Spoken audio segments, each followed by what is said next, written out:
Hello, everyone. It is Tim here with Robot But Recommends. Um, I am back in my office, as you can see. Finally got it reset up, so I'm no longer broadcasting from our dining room table. And I'm being joined today by my cat Perlock Holmes, who could not care less that I am here.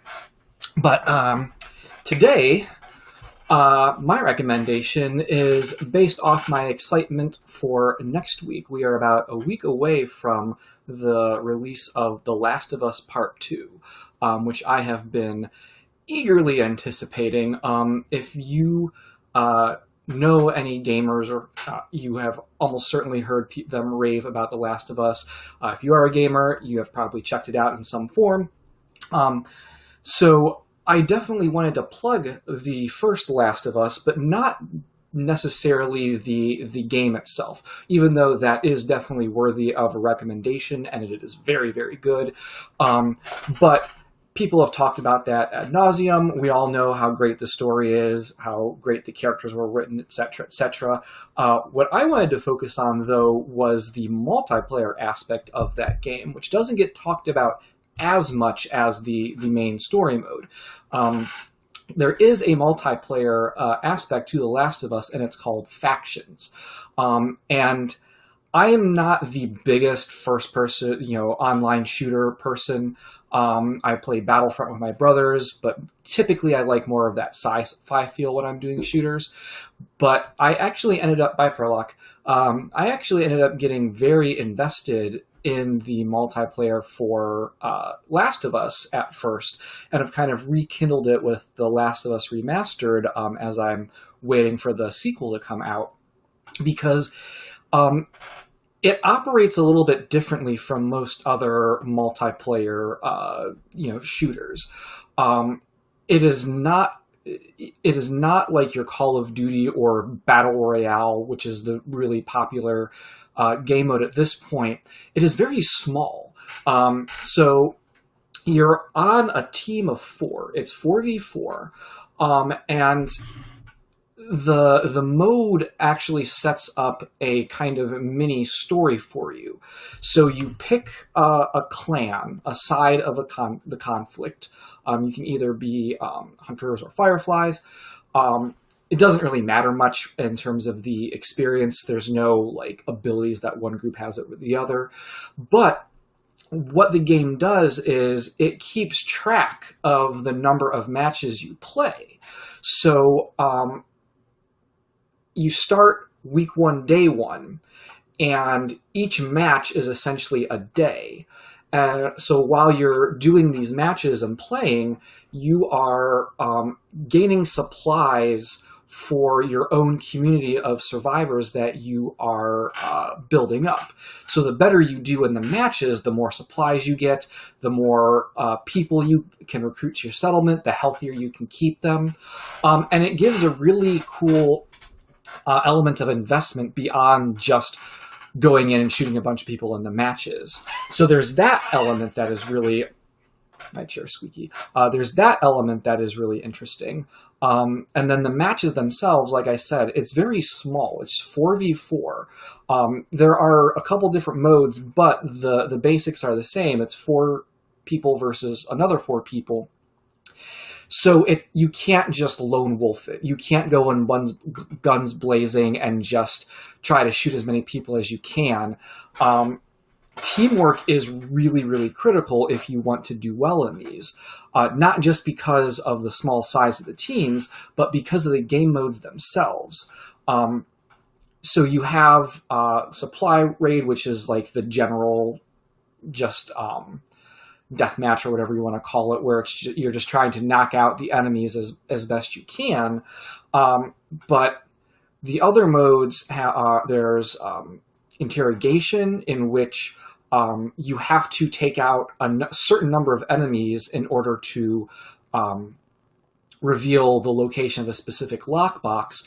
So you don't want to be the one that your team is killing, because that's just going to increase their chances of finding the lockbox and winning.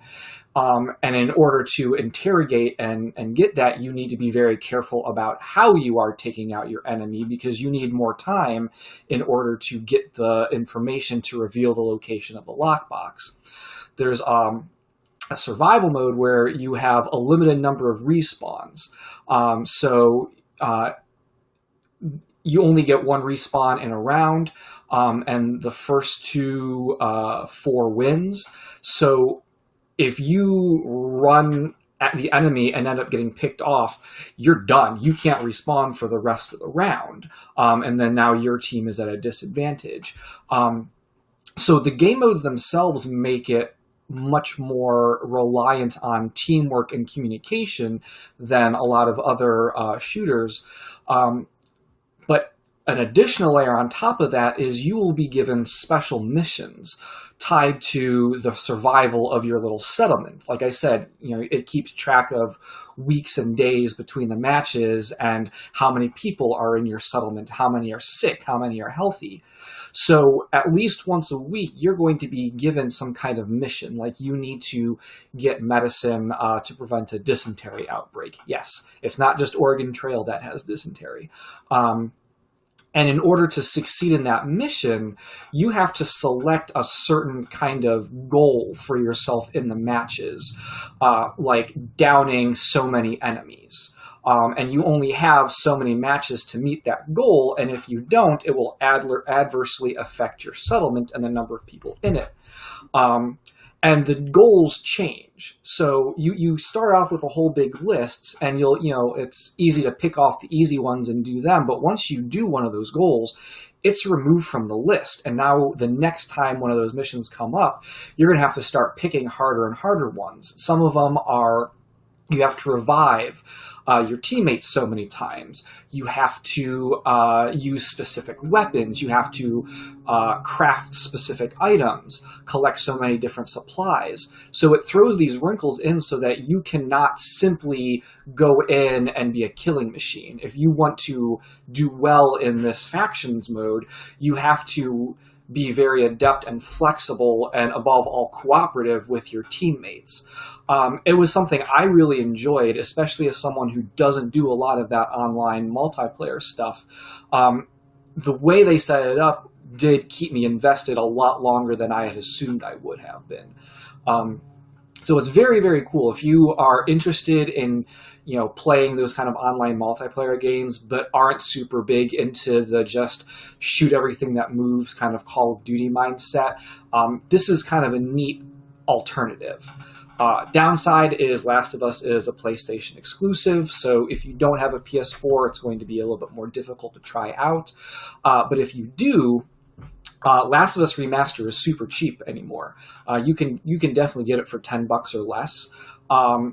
And even the PS4s, if you've been thinking about getting a new gaming system, they just did their whole big live stream introducing the PlayStation 5. So the PS4s are going to start going down in price as everyone starts getting a hard-on for the PS5.